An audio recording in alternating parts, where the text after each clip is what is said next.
అనకాబాద్ జిల్లా పరవాడలో జవహర్లాల్ నెహ్రూ ఫార్మాసిటీలో అగ్ని ప్రమాదం సంభవించింది. దక్షిణ ఎనర్జీ పరిశ్రమలో ఒక్కసారిగా మంటలు చెలరేగాయి. ఇక ఈ ప్రమాదంలో 2 కార్మికులు మరణించగా పలువురికి తీవ్ర గాయాలయ్యాయి. క్షతగాత్రులను హుటాహుటిన ఆసుపత్రికి తరలించారు. ఇక ప్రమాదానికి గల కారణాలపై అధికారులు ఆరా తీస్తున్నారు. వరుస ప్రమాదాలపై కార్మికులు ఆందోళన వ్యక్తం చేస్తున్నారు. ఇక ఇంకోవైపు సీఎం చంద్రబాబు సైతం ఈ ఘటనపై స్పందించారు. జిల్లా అధికారులతో మాట్లాడి పరిస్థితి గురించి ఆరా తీశారు. బాధితులకు అండగా ఉంటామంటూ కూడా హామీ ఇచ్చారు. అనకాపల్లి జిల్లాలో ఉన్నటువంటి పరవాడ ఫార్మాసిటీని ఆనుకొని ఇండస్ట్రియల్ పార్క్ లో దక్షిణ ఎనర్జీ అనేటువంటి కంపెనీలు ఈ రోజు భారీ అగ్ని ప్రమాదం అనేటువంటి చోటు చేసుకుంది.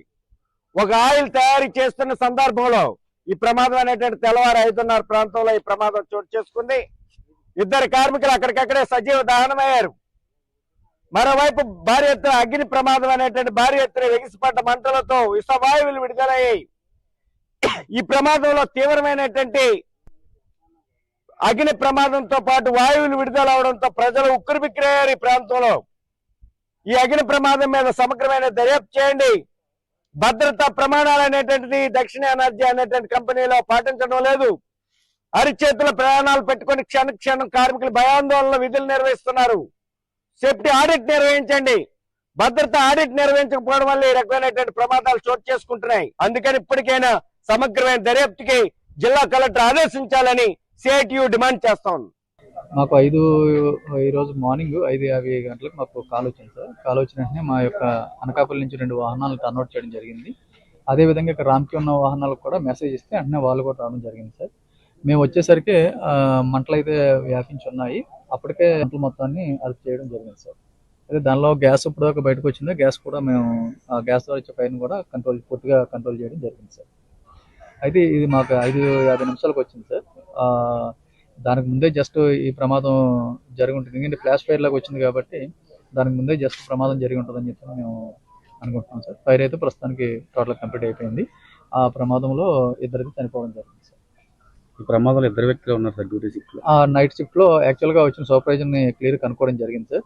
ఆ సూపర్వైజర్ ఏం చెప్తున్నారు అంటే అనకాపల్లి జిల్లాలో ఘోర అగ్ని ప్రమాదం సంభవించింది. ఈ ప్రమాదంలో 2 స్పాట్లోనే చనిపోయారు. మిగతా వారి క్షతగాత్రులను కూడా హుటాహుటిన ఆసుపత్రికి తరలించారు. దీనికి సంబంధించి కూడా ఈ పరవాడ ఘటనపై కూడా సీఎం చంద్రబాబు స్పందించారు. ఘటన వివరాలను కూడా అధికారులతో ఫోన్తో మాట్లాడి కూడా ఆయన ఆరా తీశారు. దీనికి సంబంధించి కూడా సహాయక చర్యలు ముమ్మరం చేయాలంటూ కూడా సూచించారు. ఇదే అంశానికి సంబంధించి ఘటనా స్థలి వద్ద నుండి కూడా మరింత సమాచారం అందించడానికి మా అసోసియేట్ ఎడిటర్ వాసు సిద్ధంగా ఉన్నారు. వాసు, సాయి, మనం ప్రమాదం ఎక్కడ జరిగిందో ఆ ఫ్యాక్టరీ దగ్గర ఉన్నాం. దక్షిణ ఎనర్జీ అనే ఫ్యాక్టరీలో ఈ ప్రమాదం ఉదయం 5 గంటలు జరిగింది. 2 కార్మికులు చెందారు. ఒకసారి చూడవచ్చు ఎంత ఘోరంగా ఉందో. మొత్తం కూడా కనీసం ఇక్కడ మనం ఊపిరి పీల్చుకుంటా కూడా లేని పరిస్థితి, గాలి కూడా ఆడలేని పరిస్థితి, విషవాయువులతో నిండిపోయిన ప్రాంతం అంతా కూడా ఒకసారి మనం చూడవచ్చు. మొత్తం ఉదయం 5:30 ప్రాంతంలో మొత్తం ప్రమాదం జరిగినట్టుగా చెప్తున్నారు. ఈ ప్రమాదంలో దాదాపు నైట్ డ్యూటీలో ఉన్నటువంటి 2 చనిపోవడం జరిగింది. చాలామంది ఇక్కడ ఉన్నటువంటి కార్మికులు అయితే వాళ్ళందరూ ఆగ్రహం వ్యక్తం చేసే పరిస్థితి కనిపిస్తుంది. సార్, గిరిగారు ఏంటి, ఎలా జరిగింది అసలు దీనివల్ల ఏంటి? ఇది దక్షిణ ఎనర్జీ కంపెనీ అండి. ఇది ఈ ఫార్మాసిటీలో యాక్సిడెంట్లు కావడానికి కుదవలేదండి. ఈ కంపెనీలో మరి సేఫ్టీస్ ఉన్నాయో లేదో తెలియదు, కానీ చాలా ఘోరంగా 2 కూడా సజీవ దహనం అయిపోయారు. మరి సేఫ్టీసు, ఇక్కడ పొల్యూషన్ కంట్రోల్ బోర్డు వీళ్ళందరూ అధికారులు మరి ఏం చేస్తారు, దీని పర్మిషన్లు ఉన్నాయా లేదా? ఈ కుటుంబ సభ్యులకి అయితే చనిపోయినట్టు కూడా తెలియలేదు, చెప్పలేదు. వాళ్ళు కూడా ఇక్కడ ఆవేదన చెందుతున్నారు. ఇక్కడ మేనేజ్మెంట్ ఎక్కడైతే ఉందో మరి మేనేజ్మెంట్ కూడా ఇప్పటికి వచ్చి చనిపోయిన బాధ్యతల్ని వాళ్ళ కుటుంబ సభ్యులకి కూడా ఎక్కడ ఒక ఇన్ఫర్మేషన్ కూడా ఇవ్వలేదు. ఇక్కడికి వచ్చి వాళ్ళు చాలా ఇబ్బంది పడుతున్నారు. వీళ్ళకి మరి ఈ బాధ్యతలకి మరి అధికారులు అందరూ పొల్యూషన్ బోర్డు ఏం చేస్తుందో తెలియట్లేదు, కానీ ఇక్కడ చాలా ఇబ్బందిగా ఉంది. దీనివల్ల ఈ చనిపోయిన బాధ్యతలకి ₹1 కోటి కూడా నష్టపరిహారం ఇవ్వాలి. వెంటనే అధికారులు, ఇక్కడ లోకల్ శాసనసభ్యులు, ఇక్కడ అధికారులు, ప్రభుత్వం వాళ్ళు స్పందించి దీనికి తక్షణమే వీళ్ళకి ₹1 కోటి నష్టపరిహారం ఇవ్వాలని కోరుకుంటున్నామండి. ఇది పరిస్థితి ఇంకా చూడొచ్చు మనం ఎంత ఘోరంగా ఉందో. ప్రమాదం ఇక్కడే ఈ ప్రాంతంలో జరిగింది. మొత్తం కూడా ఇప్పుడు అధికారులు అందరూ చేరుకుంటున్నారు. ఇప్పటికే సీఎం కూడా స్పందించడం జరిగింది. మంత్రులు అయితేనే, హోంమంత్రి అయితేనే అందరూ కూడా స్పందించడం జరిగింది తక్షణం చేయాలని. ఇంకా మనం ఒక్కసారి చూడొచ్చు, ఇంకా పొగలు వస్తూనే ఉంది ప్రమాదం జరిగిన ప్రాంతం. ఈ ప్రాంతంలో నైట్ డ్యూటీ ఉన్నటువంటి వెంకటేష్, త్రినాథ్ అనేవాళ్ళు చనిపోవడం జరిగింది. ఆ కుటుంబాలతో కూడా మనం మాట్లాడడం జరిగింది. వాళ్ళందరూ కూడా తీవ్ర ఆవేదన వ్యక్తం చేసే పరిస్థితి అయితే అర్థమవుతుంది. ఇంకా చాలామంది సార్ ఏంటి అసలు ఇలా వరుస ప్రమాదాలు జరుగుతున్నాయి, ఏమంటారు మీరు? ఈ ప్రమాదాలు ఫార్మాసిటీలో తరచూ జరుగుతున్నాయి. కానీ ఇక్కడ అధికారులు ఎవరు సరైన యాజమాన్యాలకి పనిష్మెంట్ తీసుకోవడం లేదు. యాజమాన్యాలు నిర్లక్ష్యం వహిస్తున్నాయి.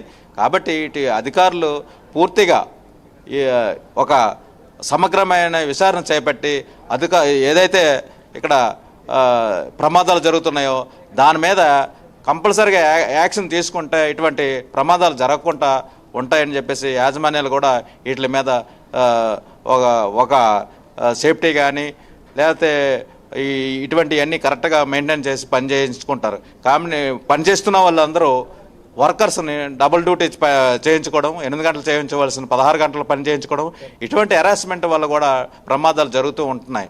కాబట్టి ఇటువంటి హెరాస్మెంట్ జరగకుండా యాజమాన్యాలు చూడాలని చెప్పేసి అధికారులు దీన్ని చూసుకోవాలని చెప్పేసి మేము ఈ స్థానికంగా మేము తెలియజేస్తున్నాం. మెయింటెనెన్స్ లేకపోవడం వల్ల ప్రమాదాలు జరుగుతున్నాయి. మెయింటెనెన్స్ లేకపోవడం వల్లే జరుగుతున్నాయి. సరైన ట్రైనింగ్ ఇవ్వకపోవడం వల్ల కూడా జరుగుతున్నాయి. మరి ఆ ఇచ్చిన పని వాళ్ళు కరెక్ట్గా ఎక్స్పీరియన్స్ ఉన్న వాళ్ళు కూడా పెట్టుకుంటే ఇటువంటి ప్రమాదాలు జరగకుండా ఉంటాయి. కానీ జరుగుతున్న ప్రమాదాలు కూడా యాజమాన్యాలు నిర్లక్ష్యంగా వ్యవహరిస్తున్నాయి. ఏదో చనిపోతే డబ్బులు ఇచ్చి వదిలించుకుందాం అనే పద్ధతి ధోరణిలో ఉన్నాయి తప్ప ఎటువంటి అధికారులు ప్రమాదాల మీద సమగ్రమైన విచారణ చేసి యాజమాన్యాలు శిక్షించే కార్యక్రమం ఇంతమంది ఈ ఫార్మాలో చాలామంది పెట్టిన కాడి నుంచి చాలామంది ఒక కంపెనీలో 2 రేసు 3 రేసు 5 రేసు 10 మంది చనిపోవడం జరిగింది. కానీ ఏ యాజమాన్యం కూడా ఇటువంటి యాక్షన్ తీసుకునే దాఖలాలు ఎక్కడా లేవు. ఏదో చనిపోతున్నారు, దాన్ని నష్టపరిహారం ఇస్తున్నారు, తూతూ మంత్రంగా జరుపుతున్న తర్వాత ఇండస్ట్రీలు నడుపుతున్నారు తప్ప సరైన పద్ధతిలో ఇక్కడ అధికారులు యాజమాన్యాలని పనిచేసుకునే విధంగా తయారు చేయట్లేదు. దానివల్ల ఈ ప్రమాదాలు జరుగుతున్నాయి. యాజమాన్యాలు కరెక్ట్గా చేస్తే ప్రమాదాలు జరగకుండా ఉంటాయి.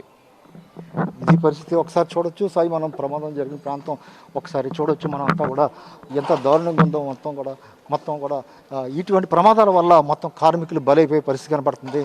ఇప్పటికైనా ఈ మెయింటెనెన్స్లు కానీ లేకపోతే ఇటువంటి భద్రతాపరమైన చర్యలు తీసుకోవాలని మొత్తం కార్మిక సంఘాలు అయితే అందరూ కోరే పరిస్థితి కనిపిస్తుంది. Sai right, thank you.